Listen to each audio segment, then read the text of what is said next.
बच्चों के लिए एक दिलचस्प कहानी। ईमानदार मोची। मुसन्निफ मुख्तार अहमद। ऐसी ही दूसरी दिलचस्प कहानियाँ सुनने और पढ़ने के लिए बराए करम हमारे चैनल को सब्सक्राइब कीजिए। अगर कहानियाँ पसंद आती हैं तो उन्हें लाइक और शेयर ज़रूर कीजिए। शुक्रिया। ईमानदार मोची। सर्दियों के दिन थे। बाला मोची दरख्त के नीचे अपनी छोटी सी दुकान में जूतों की मुरम्मत करने में मसरूफ था। उसकी दुकान बगैर छत और दीवारों के एक टुनमंद दरख्त के नीचे गांव के बिल्कुल बीच एक साफ सुथरे मैदान में थी और इस दुकान का कूल असासा लकड़ी का एक संदूक था। जब बाला काम खत्म कर लेता था तो अपनी सारी चीजें उस संदूक में बंद करके उसकी कुंडी लगा दिया करता था और यूं दुकान बंद हो जाती थी। दोपहर का वक्त हो गया था और सर पर सूरज भी चमक रहा था, मगर बाला फिर भी सर्दी महसूस कर रहा था। उसने ऊन की बनी हुई पुरानी शाल को अपने जिस्म के गिर्द लपेट रखा था। उसके बावजूद उसके हाथ पांव सर्दी से ठंडे हो रहे थे। वो गांव का वाहिद मोची था। गांव के सब लोग अपने फटे पुराने जूतों की मुरम्मत उससे ही करवाते थे, इसलिए उसको खाली बैठने की जरा भी फुर्सत नहीं मिलती थी और वो सुबह से शाम तक अपने काम में ही लगा रहता था।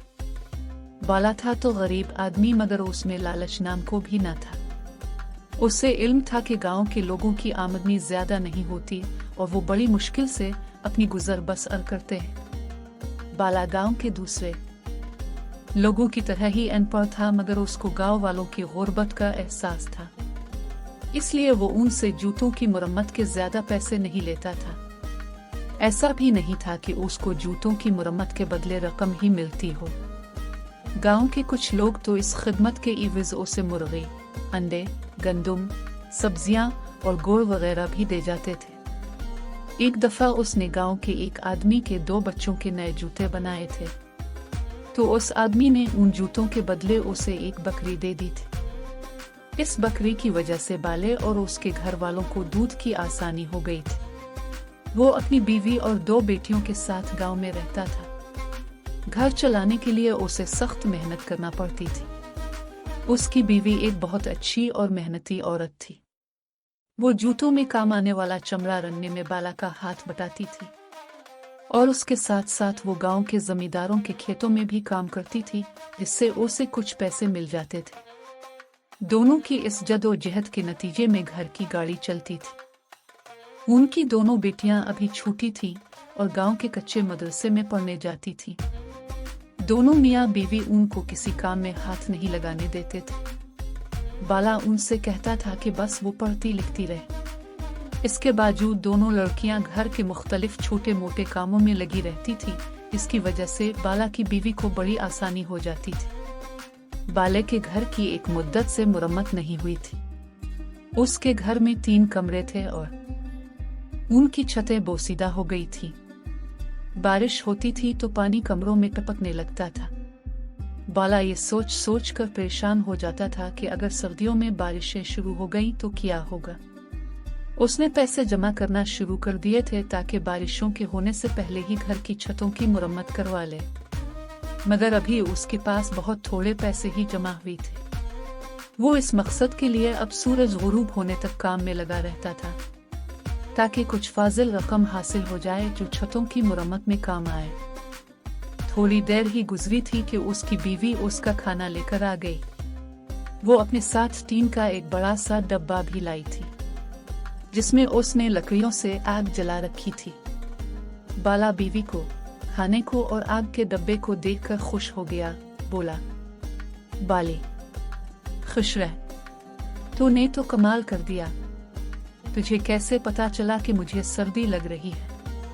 बाली अपनी तारीफ सुनकर शर्मा गई।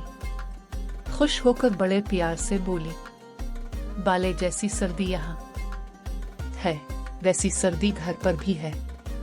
मैंने सोचा कि तो सर्दी में काम कर रहा होगा, इसलिए मैं डब्बे में आग जलाकर ले आई हूँ। ये कहकर उसकी बीवी ने खाना खोलकर उसके सामने रख दिया और बोली, बाले, तो खाना खा, मैं घर जाती हूँ। दोनों बच्चियां मदरसे से वापस आने वाली होंगी, उन्हें भी खाना देना होगा। बाले ने कहा, ठीक है तो जा।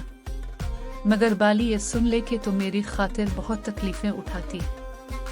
मुझे तो इसका अफसोस होता है कि मैं तुझे कोई सुख नहीं दे सका। बस तो देखती रह, जैसे ही घर की छतों की मुरम्मत हो जाती है मैं फिर पैसे जमा करूंगा और उनसे तेरे लिए सोने की बालियां और हाथ के कड़े बनवाऊंगा। उसकी बीवी बोली, तो हमारे लिए ही तो सुबह से शाम तक काम में लगा रहता है। अल्लाह का शुक्र है कि मैं बहुत सुख में हूँ। हमारी बच्चियां पढ़ लिख रही हैं, मुझे ना बालियां चाहिए और ना कड़े। अब तो ओढ़ने पहनने की बारी हमारी बच्चियों की है। बाला सर हिलाकर जग के पानी से हाथ धोने लगा और फिर खाने में मसरूफ हो गया। उसकी बीवी उठकर घर चली गई।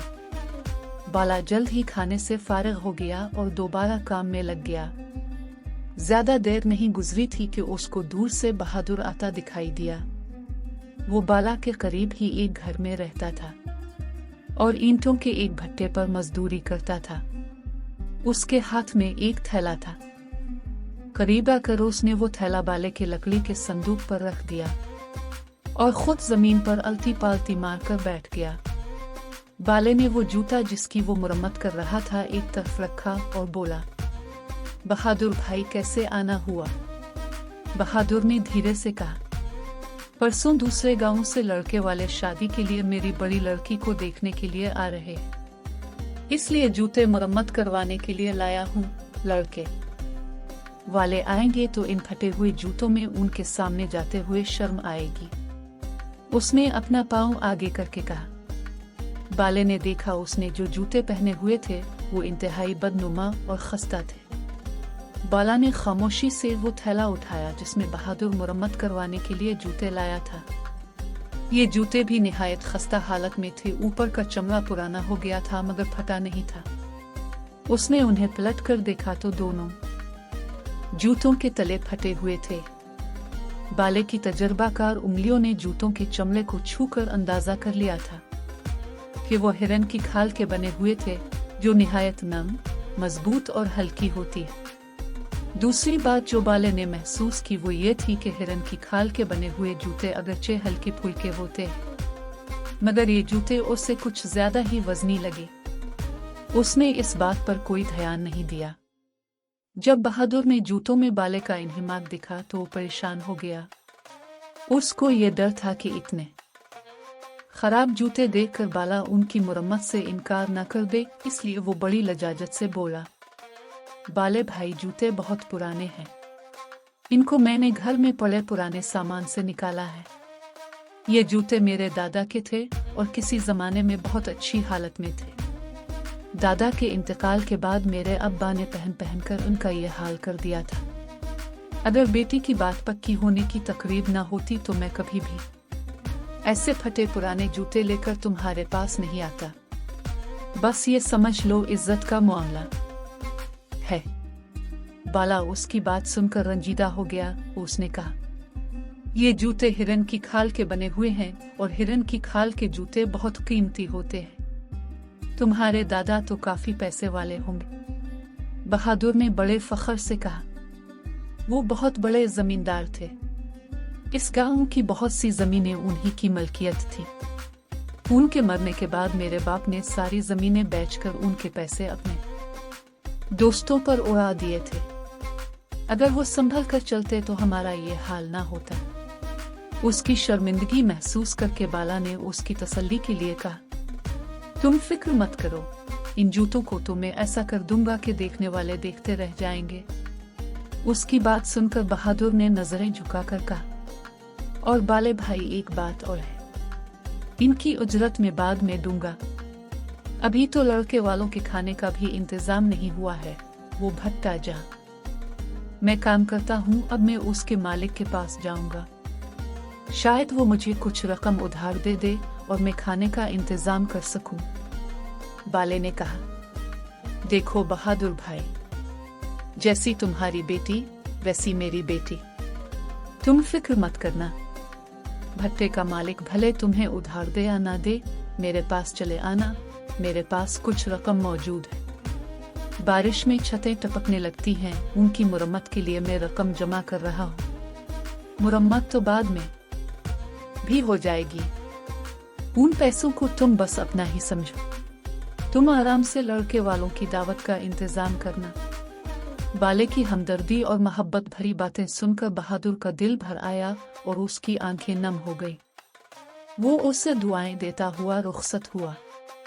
चूंकि गांव की एक बेटी की शादी का मामला था, इसलिए बाले ने दूसरे जूतों की मरम्मत का काम छोड़ा और बहादुर के जूते लेकर बैठ गया।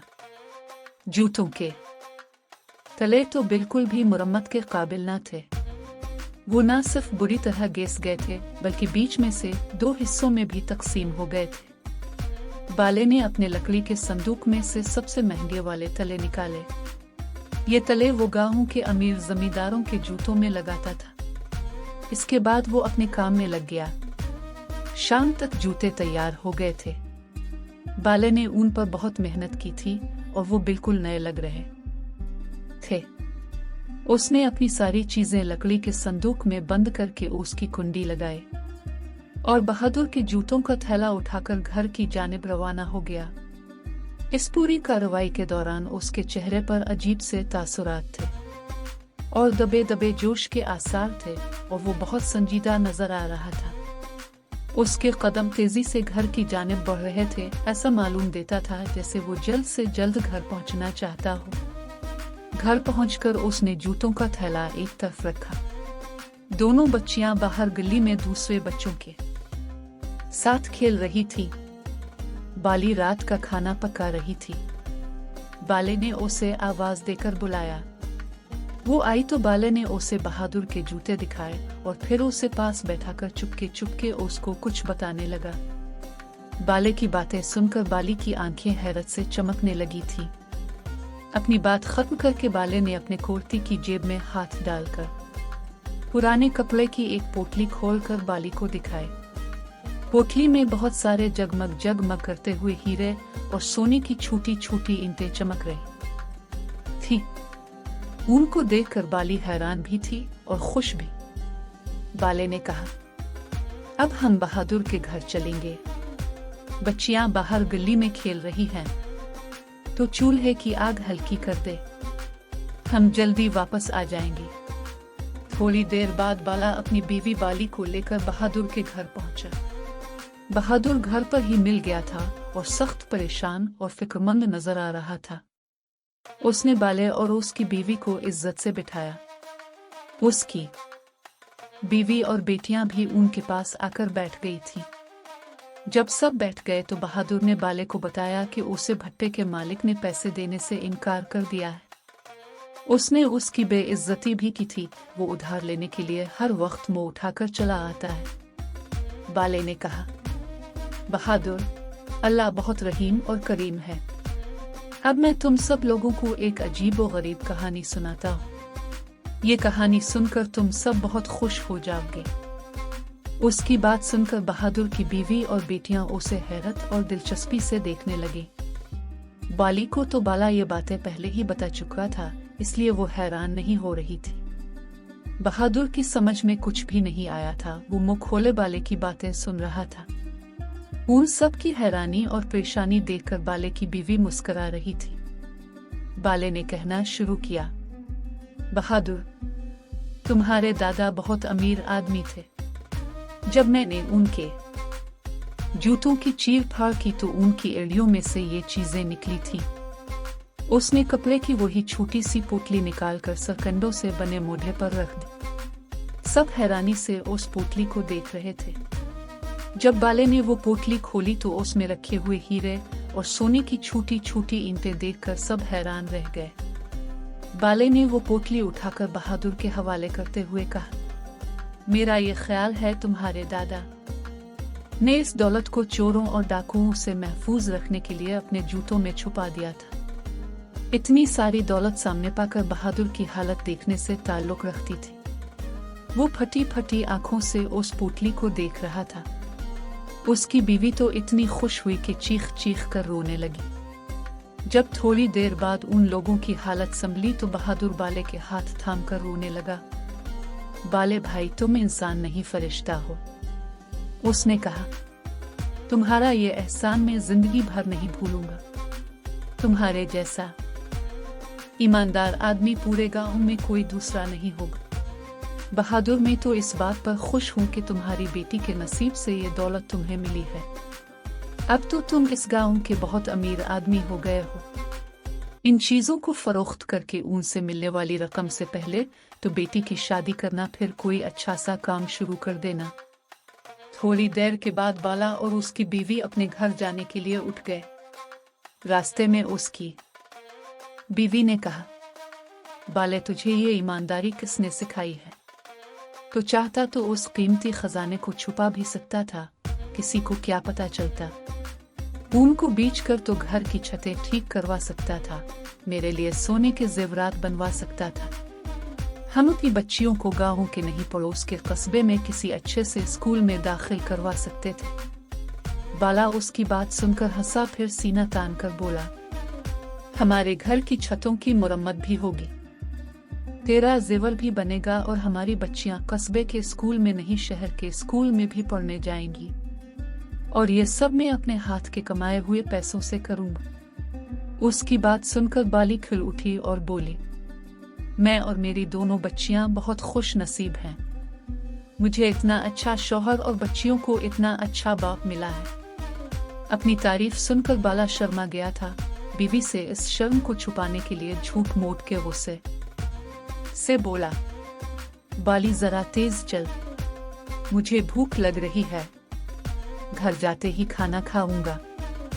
बाली समझ गई थी कि उसकी तारीफ से बाला शर्मा गया है। वो मुस्कुराई और तेज तेज चलने लगी।